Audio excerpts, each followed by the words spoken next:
할렐루야. 오늘 기도에 나가신 모든 청년 여러분들을 주의 이름으로 환영하고 또 축복합니다. 이번 주부터는 자비에 대해 나누기 원합니다. 우리 성령 열매 어떻게 되어 있나요? 사랑과 희락과 오래 참음. 저번 주에 인내했었죠. 오래 참음, 그 다음이 자비입니다. 성령의 열매, 자비에 대해서 이번 주에 함께 나눌 텐데요. 오늘 우리가 함께 나눌 말씀은 누가복음 6장 36절입니다. 누가복음 6장 36절의 말씀 제가 대표로 봉독할 테니 귀로 들으시고 가슴에 새기시기를 주의 이름으로 축복합니다. 너희 아버지의 자비로우신 같이 너희도 자비로운 자가 되라. 우리가 살면서 이 자비라는 단어를 종종 듣습니다. 그러나 우리가 자주 듣는 데에 비해서 실질적으로 이 자비를 진짜 실천하는 삶은 어렵죠. 얼마나 어려운지 우리는 이 자비를 실천하려는 도전 속에서 이 도전의 실패를 통해 우리는 알곤 합니다. 그렇게 깨닫곤 합니다. 세상이 점점 냉혹해지고 있고 경쟁과 분열이 가득한 시대이기 때문에 이 시대 속에서 우리는 자비를 실천하기가 너무 어려워요.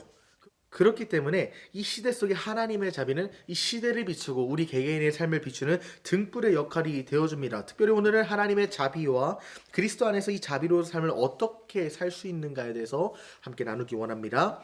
우리 첫 번째로 볼 것은 하나님의 자비는 우리 삶의 근원이라는 거예요.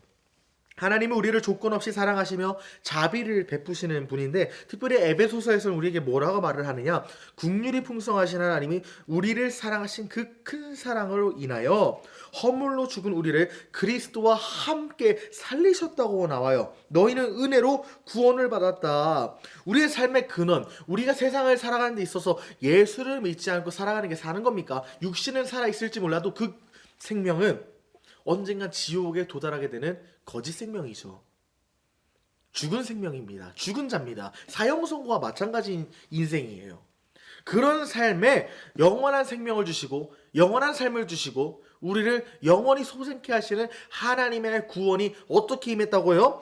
허물 가운데 죽은 우리, 죄악이 가득한 우리를 예수 그리스도와 함께 살리셨다고 나옵니다. 우리의 삶의 근원, 우리의 생명의 근원은 즉 하나님의 자비로부터 시작됐다는 것을 우리는 알 수가 있는 것이죠. 하나님이 아무 대가 없이 자비로 우리를 긍휼히 여기시고 불쌍히 여기서 구원을 베푸셨는데, 그 구원으로 말미암아 우리가 다시 되살아난 겁니다. 이것이 우리의 삶의 근원이요, 우리 영혼의 근원이요, 우리 모든 평생의 근원이에요.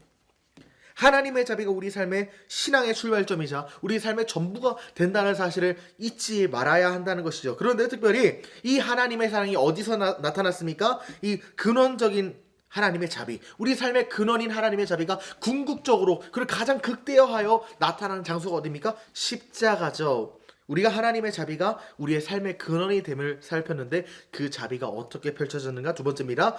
십자가에서 드러난 그리스도의 자비를 우리가 살펴볼 거예요. 하나님께서 인간을 사랑하시고 우리 영혼을 사랑하셔서 자비를 베풀으셨는데, 그 자비가 샘솟듯이 터져나온 근원이 바로 십자가입니다. 예수님은 십자가를 통해서 하나님의 자비를 완벽하게, 가장 완벽하게 드러내셨어요. 특별히 누가복음 23장 34절에서 아버지여 저들을 용서해 주십시오. 저들이 자기가 지은 죄가 무엇인지 모릅니다. 이렇게 말하면서 예수님께서 자기가 고통받음에도 불구하고, 저 사람들을 인하여 내가 고통받음에도 불구하고 저 사람들을 용서하시고 불쌍히 여기시고 중보하시는 극강의 자비를 우리에게 본을 보여주셨어요. 우리가 삶을 살아갈 때 자비를 어떻게 베풀 수 있습니까? 이 십자가를 기억해야 합니다. 예수님께서는 수치를 당하면서 고난을 받으면서도 자기에게 고난과 수치를 준 대상을 사랑하시고 그들에게 자비를 베푸신 분이었다는 것을 기억한다면, 우리가 어떤 수치를 받고 어떤 고난을 받은들 그 십자가 앞에서 우리가 용서 못할 사람이 있겠습니까? 사랑하지 못할 사람이 있겠습니까? 우리는 십자가를 바라보면서 날마다 자비가 넘치는 삶을 살 수 있는 거예요. 내 힘으로 안 되는 용서, 내 힘으로 안 되는 그 자비가, 내 힘으로 안 되는 사랑이 바로 십자가 안에서 가능해집니다. 십자가를 기억하십시오. 그러므로 우리가 그리스도를 따라가는 모습은 어떤 모습이 되어야 됩니까? 이 그리스도를 따르는 제자의 삶은 자비로운 삶이 되어야 돼요. 우리는 하나님의 자비를 경험한 자이기 때문에 그 자비를 세상에 흘려보내야 된다는 것이죠. 십자가로 인해 구원받은 우리가 다시금 세상을 향해 십자가를 지고 나아가야 한다는 것입니다. 긍휼히 여기는 자는 복이 있나니 그들이 긍휼히 여김을 받을 것이다 말했던 것처럼 우리가 세상을 향해 자비로운 태도, 긍휼의 태도로 섬기고 품을 때 하나님께서도 우리를 긍휼히 여기시고 우리를 불쌍히 여기서 품으사 놀라운 계획을 우리의 삶에 이루어 주실 줄 믿습니다. 결론입니다. 하나님은 자비로우신 분이며 그 자비를 십자가를 통해 증명하셨습니다. 그 십자가를 통해 구원받은 우리는 그 자비를 살아내는 인생을 살아야 합니다. 저와 여러분, 오늘부터 자비를 선포합시다. 자비를 결단합시다. 제가 대표로 기도하겠습니다. 하나님 아버지, 참으로 감사합니다. 내 힘으로 할 수 없는 자비, 그럼에도 불구하고 다시금 자비를 결단하옵기는 예수님이 나에게 가장 크신 자비를 보여주셨기 때문입니다.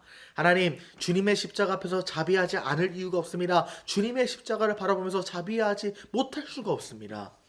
날마다 자비로운 삶을 사는 하나님의 제자, 예수 그리스도의 제자들이 될 수 있도록 주님 붙들어 주시옵소서. 예수님의 이름으로 간절히 기도합니다. 아멘.